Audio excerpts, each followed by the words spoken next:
Hello everyone, welcome to my channel. So I'm starting this lecture series from today onwards from my very basic lecture on the soil as a medium of growth, pedological and edaphological concept of soil. So let's start with the definition of soil. What is soil? जो हमारा soil word है, यहाँ से question बनता ही बनता है कि ये सॉयल है वो लैटिन वर्ड है या ग्रीक वर्ड है. तो ये लैटिन वर्ड है जो सोलम से डिराइव हुआ है विच मीन्स फ्लोर. बट एक इंजीनियरिंग के पॉइंट ऑफ व्यू से वो सॉयल को अर्थ बोल देता है, इकोनॉमिस्ट उसको लैंड बोल देगा. और हमारे लिए जो अब हम एग्रीकल्चर में रीड करते हैं तो ये एक फ्रेगमेंटेड रॉक भी हम इसको बोल सकते हैं, क्योंकि रॉक से ही तो फॉर्म होती है सॉयल. और इसकी डेफिनेशन क्या होती है? Soil is a dynamic natural body on the surface of earth in which plant grow composed of minerals and organic material and living forms. जैसे इसके नाम से ही पता चलता है नेचुरल बॉडी. नेचुरल मतलब जो हम चीज़ हमें नेचर ने दी है. ऐसे नहीं कि हम सॉइल को खुद बना सकते हैं घर पे, क्योंकि 1000 ईयर्स लग जाते हैं 1 इंच सॉइल को फॉर्म होने के लिए. वेदरिंग होती है, डिफरेंट टाइप्स ऑफ वेदरिंग होती हैं. फिजिकल होगी, केमिकल होती है डिफरेंट, जैसे हाइड्रोलिसिस होगी, प्रेसिपिटेशन होगी. तो कितने साल में ये 1 इंच हमारे पास सॉइल है वो फॉर्म होती है. डायनेमिक मतलब जिसके अंदर कैपेबिलिटी हो अपने आप को चेंज करने की. ठीक है, तो डायनेमिक नेचुरल बॉडी है मतलब हम किसी भी टाइप, अगर हम ऑर्गेनिक मैटर ऐड करेंगे सॉइल में, उसको ऑर्गेनिक मैटर जैसे dead portions of leaves, pigs and manures, तो इससे क्या होगा, सॉइल इम्प्रूव होगी, उसकी फर्टिलिटी इम्प्रूव होगी. और Dokuchaev the father of soil science, इसने भी डेफिनेशन दी है. Soil is a natural body composed of mineral and organic constituents having a definite genesis and a distinct nature of its own. Genesis मतलब origin, कैसे origin हुआ है, किस rock से बनी है, ये सब. और यहाँ से भी क्वेश्चन बनता है कि father of Indian soil science कौन है, तो J.W. लेदर. उसके बाद हमने अब सॉइल तो देख लिया कि क्या है. उसके बाद सॉइल साइंस क्या है? The science means to study the soil. जो साइंस सॉइल के बारे में डील करती है, उसके डिफरेंट कंसेप्ट होते हैं. जैसे सॉइल पेडोलॉजी होती है, chemistry, fertility, physics, microbiology, conservation. ये इसकी डिफरेंट ब्रांचेज हैं सॉइल साइंस की, जो सॉइल के बारे में ही डील करती हैं बट डिफरेंट व्यूज़ के साथ. जैसे जो हमारी पेडोलॉजी है उसमें हम क्या पढ़ते हैं, उसमें सॉइल का ओरिजिन कहाँ से हुआ है, कौन से रॉक से बनी है वो, ये सब. एंड केमिस्ट्री में उस जो हमारे मिनरल्स हैं या रॉक हैं उनकी कंपोजिशन क्या है. जैसे क्योलनाइट मिनरल है, मॉन्ट मोरिलोनाइट मिनरल है, उसकी सॉइल की cation exchange capacities, A9 exchange capacities, ये सब. फिज़िक्स में उसकी फ़िज़िकल प्रॉपर्टीज़, जैसे टेक्सचर, स्ट्रक्चर क्या है सॉइल का, bulk density, particle density. And soil fertility में जो न्यूट्रिएंट सप्लाइंग प्रॉपर्टीज़ हैं सॉइल की, हम कैसे फर्टिलिटी को इम्प्रूव कर सकते हैं, डिफरेंट मेन्योर्स क्या हैं, ये सब. माइक्रोबायोलॉजी में जो हमारे लिविंग माइक्रो ऑर्गेनिज्म है जैसे बैक्टीरिया, एक्टिनोमाइसीट्स, फंजाई, इन सब के बारे में. और सॉइल कंजर्वेशन में जो हमारे सॉइल लॉसेज होते हैं, रन ऑफ के थ्रू हो रहे हैं, इरोजन के थ्रू हो रहे हैं, ये सब हम इसमें स्टडी करते हैं. ठीक है, तो डिफरेंट अप्रोचेज़ हैं सॉइल स्टडी की. एक तो हमारी पेडोलॉजिकल अप्रोच है, जैसे मैंने पहले ही बता दिया कि ओरिजिन ऑफ सॉइल, जेनेसिस का मतलब होता है ओरिजिन. जो इसकी जेनेसिस के बारे में डील करती है, इसकी क्लासिफिकेशन, डिस्क्रिप्शन, वो सब एग्जामाइन किया जाता है हमारी पेडोलॉजी में. एडाफोलॉजी में जो हमारे प्लांट्स हैं उनके पॉइंट ऑफ व्यू से स्टडी करना सॉइल को, वो एडाफोलॉजिकल अप्रोच है. यहाँ से भी क्वेश्चन बनता है. And the next one is composition of soil. हमारे सॉइल के कंपोनेंट्स क्या हैं, किन किन चीज़ों से बनी है. जैसे हमें पता ही है कि सॉइल में जो हमारे सैंड भी होता है, सिल्ट भी होती है, क्ले होते हैं, लार्ज पेबल्स, डेड प्लांट विक से बनी है, रूट्स होते हैं, लीव्स होते हैं, ये सब से. तो इनको हम 1 by 1 स्टडी करेंगे. जो हमारे 50% पोर्शन है वो हमारी सॉलिड पोर्शन होता है, और 50% है वो जो हमारी स्पेस होती है, पोर स्पेस, वो कवर करती है. 50% में 45 तो मिनरल मैटर ही, जो सबसे ज़्यादा इसका मेजर कंपोनेंट है, 45% वो कवर अप करेगा. ऑर्गेनिक मैटर 5%, एंड जो वाटर है वो 25, एंड एयर है वो भी 25.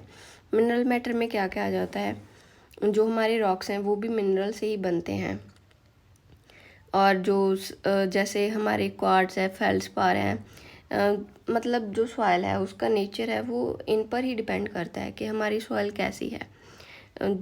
कई हैं वो कोर्स फ्रैक्शन भी होती है हमारे मिनरल्स की, तो ये वेरी करती है। रॉक फ्रेगमेंट कई को हम आँखों से मतलब without the help of microscope हम देख सकते हैं, बट जो कोलाइडल पार्टिकल्स होते हैं उनको हम विदाउट माइक्रोस्कोप हम नहीं देख सकते हैं। तो मिनरल मैटर में जो हमारी कोर्सर फ्रैक्शन है, जो प्राइमरी मिनरल्स हैं वो कॉन्स्टिट्यूट करते हैं, उनसे बनी है सॉइल। जैसे हमारा क्वार्ट्ज हो गया, फेल्डस्पार हो गया, बायोटाइट, मस्कोवाइट, ये हमारा dominate the courser fraction of soil. और जो फाइन फ्रैक्शन है उसको जो हमारे सिलिकेट क्लेज हो गए और hydrous oxide of clays of iron and aluminium, ये सब प्रेजेंट होगा। और ऑर्गेनिक मैटर ये बिल्कुल 5% ही कवर करता है। ऑर्गेनिक मैटर होता क्या है? Soil organic matter exist as a partially decayed या फिर partially synthesize plant and animal residues. ये कॉन्टीन्यूसली ब्रेक डाउन होता रहता है और इसी से फर्दर ह्यूमस बनता है। ऑर्गेनिक मैटर में हमारा जो लिविंग भी होता है और हाफ है वो नॉन लिविंग भी होता है। जैसे नॉन लिविंग में क्या आ गया, जो हमारी ट्विग्स हैं प्लांट्स की, जो डेड एंड डिकम्पोज पोर्शन है सॉइल का, वो तो डेड पोर्शन हो गया। तो लिविंग में क्या होगा? लिविंग में भैया हमारे बैक्टीरियाज भी हैं, फंजाई, एक्टिनोमाइसीट्स, एल्गी, अर्थवॉर्म, ये हमारा लिविंग पोर्शन होता है ऑर्गेनिक मैटर का। और ऑर्गेनिक मैटर हमें करता क्या है सॉइल में? ये स्टोर हाउस भी हम इसको न्यूट्रिएंट्स का बोल सकते हैं, क्योंकि सारे न्यूट्रिएंट्स हमें मतलब मोस्टली इसी से तो मिलते हैं। और जो हमारी वाटर होल्डिंग कैपेसिटी है सॉइल की, एरिएशन स्टेटस है, वो ऑर्गेनिक मैटर के थ्रू ही तो मेंटेन होता है। और ये मेजर सोर्स है नाइट्रोजन का भी, एंड फॉस्फोरस 5 to 60% हमें इसी से मिलती है। और जो हमारा 80% पोर्शन है वो सल्फर होता है ऑर्गेनिक मैटर में। इंस्टेड ऑफ दीज मैक्रोन्यूट्रिएंट्स, जो हमें माइक्रोन्यूट्रिएंट्स हैं जैसे बोरोन हो गया, मॉलिब्डेनम, ये सब भी हमें इसी से मिलते हैं ऑर्गेनिक मैटर से। तो और उसके बाद होता है हमारा सॉइल वाटर। ये भी हमारा 25% पोर्शन है, उसमें वाटर ही प्रेजेंट होता है।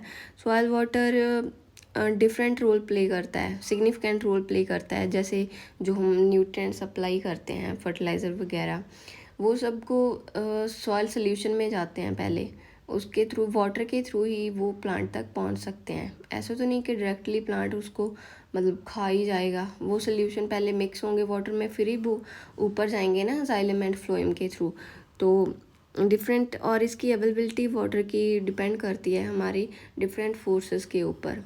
अगर हमारी जो फोर्सेस हैं वो कम हैं तो वो, और वाटर ज़्यादा है, मतलब वाटर अगर ज़्यादा होगा, जैसे हमारी वाटर लॉक्ड कंडीशंस आ गई, वहाँ पे वाटर ज़्यादा होता है तो फोर्सेस रिड्यूस हो जाती हैं। तो वाटर की अवेलेबिलिटी इसी के थ्रू डिपेंड करती है। कोहेजन एंड एडहीजन, कोहेजन से एडहीजन होता है, जैसे उसमें क्या होता है, जो हमारा वाटर है वो ज़्यादा स्ट्रांगली फोर्सेस के साथ है, वो सॉइल के साथ अटैच हो जाता है और वो प्लांट्स को नहीं अवेलेबल हो पाता है। तो और जो हमारा नेक्स्ट पोर्शन है वो सॉइल एयर है, वो भी 25% है।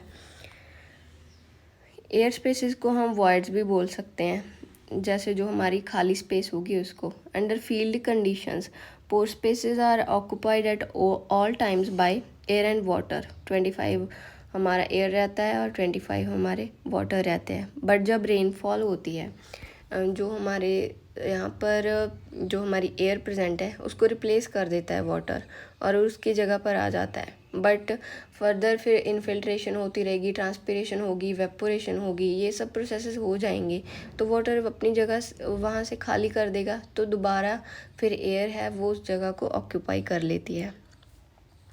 तो हमारी सॉइल की प्रॉपर्टीज़ हैं, वो सॉइल एयर अगर अच्छी होगी, वहाँ पर पोर स्पेस अच्छी है तो भी मतलब हेल्प करती प्लांट के लिए, वो भी तो बहुत ज़रूरी है ना। और जो हमारी जो हमारी मतलब हम अच्छी सॉइल मानते हैं कि उसमें तो वेल एग्रीगेटेड होनी चाहिए, उसमें सॉइल पोर स्पेसेस भी होनी चाहिए, तो इसी की वजह से ही तो हम उसमें कल्टीवेशन है वो इजी हो पाएगी। ठीक है। और सॉइल एयर, इसके बारे में हम आगे भी बात करेंगे। सॉइल एयर में जैसे हमारी जो ऑक्सीजन है वो बहुत ही लो होती है एज़ कम्पेयर टू हमारे एटमॉस्फेयर में। क्यों होती है?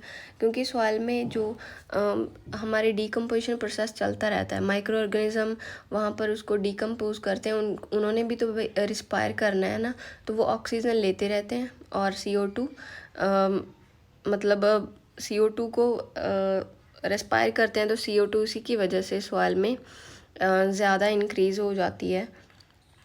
और जो हमारे एटमॉस्फेयर है उससे तो 10 टाइम्स ज़्यादा प्रेजेंट है जो हमारी CO2 है इन सॉइल एयर में। तो ये चारों कंपोनेंट्स थे, मैंने आपको बता दिया वन बाय वन कि किसका क्या रोल है और कैसे हेल्प करते हैं सॉइल में।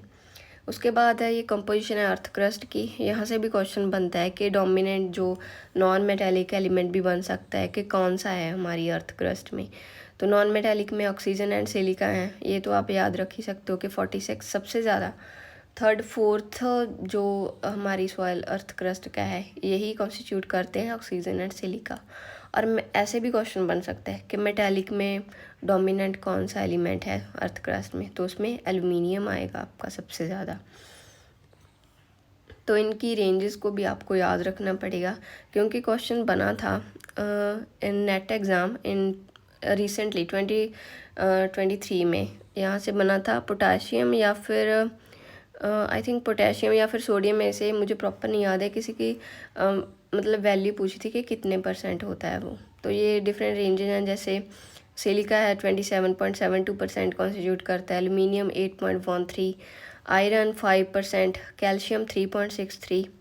तो इसको आप कोई भी ट्रिक बना के याद रख लेना। ओके, सो नेक्स्ट चलते हैं, इसको आप रीड कर लेना। अर्थ की डिफरेंट स्फीयर्स हैं, 3 स्फीयर्स हैं, जैसे लिथोस्फीयर एंड हाइड्रोस्फीयर, एटमॉस्फेयर।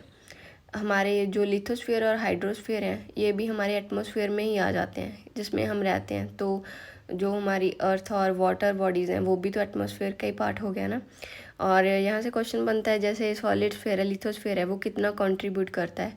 वो 93.06% वेट है वो अर्थ को कंट्रीब्यूट करता है, और liquid 6.91 and gaseous sphere is 0.03%। The first one is atmosphere, covers both lithosphere and hydrosphere, जैसे मैंने आपको पहले ही बताया। इसकी कंपोजिशन पूछ लेते हैं, जैसे नाइट्रोजन है वो 78% है, ऑक्सीजन 20.9 और CO2 0.03 एंड अदर गैसेस 0.93। अब जो ये CO2 दी है एटमॉस्फेयर में हमारी होती है 0.03, बट जो हमारी सॉइल एयर होगी उसमें ये होती है 0.3। इसको आपने याद रखना है, ये क्वेश्चन बनता है यहाँ से। नेक्स्ट वन होता है हमारा hydrosphere. It is the layer of water surrounding the lithosphere. जैसे जो भी हमारी वाटर बॉडीज़ आ गई, ओशियंस आ गए, रिवर, ये सब हमारा हाइड्रोस्फीयर में होता है। तो कितना था ये? 6.91 कंट्रीब्यूट करता है हमारी सॉइल में। And it cover 70% of the earth, living only 30% above the sea level. और यहाँ से ये क्वेश्चन बनता है कि EC ऑफ सी वाटर कितनी होती है? तो ये 6000 होती है। मैं चेक करके हमारे जो कमेंट बॉक्स होगा उसमें पिन कर दूँगा। आई थिंक ये 6000 होती है, या तो मिसप्रिंट हुआ है, मैं आपको कंफर्म करके उसमें बता दूँगी। और जो रिवर वाटर है उसकी 591 डेसीसाइमन पर मीटर है। ये जो यूनिट्स हैं डेसीसाइमन पर मीटर बोलते हैं, ये EC यानी कि इलेक्ट्रिकल कंडक्टिविटी। इलेक्ट्रिकल कंडक्टिविटी क्या होता है? हमारे जो मतलब सॉल्ट कंटेंट है सॉइल में, सॉल्ट है वो कितने % है इससे पता चलता है। इंटीरियर ऑफ अर्थ, जो हमारी अर्थ बॉल है उसमें 3 कंसेंट्रिक रिंग्स हैं, जैसे क्रस्ट, मेंटल एंड कोर। और यहाँ से क्वेश्चन बनता है कि हमारी अर्थ की एज अ होल उसकी डेंसिटी कितनी है? 5.5 ग्राम पर सेंटीमीटर क्यूब। ये ग्राम पर सेंटीमीटर क्यूब डेंसिटी के यूनिट्स होते हैं। क्रस्ट है वो 5 to 56 किलोमीटर तक है हमारे on the surface of earth. And जो हमारी मेंटल है उसकी वो 2900 किलोमीटर होती है इन थिकनेस, ठीक है। और इसकी डेंसिटी होती है 3 to 4.5 ग्राम पर सेंटीमीटर क्यूब। और जो हमारी कोर होती है, ये इनर मोस्ट लेयर है, ये 3500 किलोमीटर तक होती है इन थिकनेस, एंड जो इसकी एवरेज डेंसिटी है वो 9 to 12 ग्राम पर सेंटीमीटर क्यूब है। ये पोर्शन हम कल की क्लास में कवर करेंगे। सो आज के लिए बस इतना ही। Okay, thank you.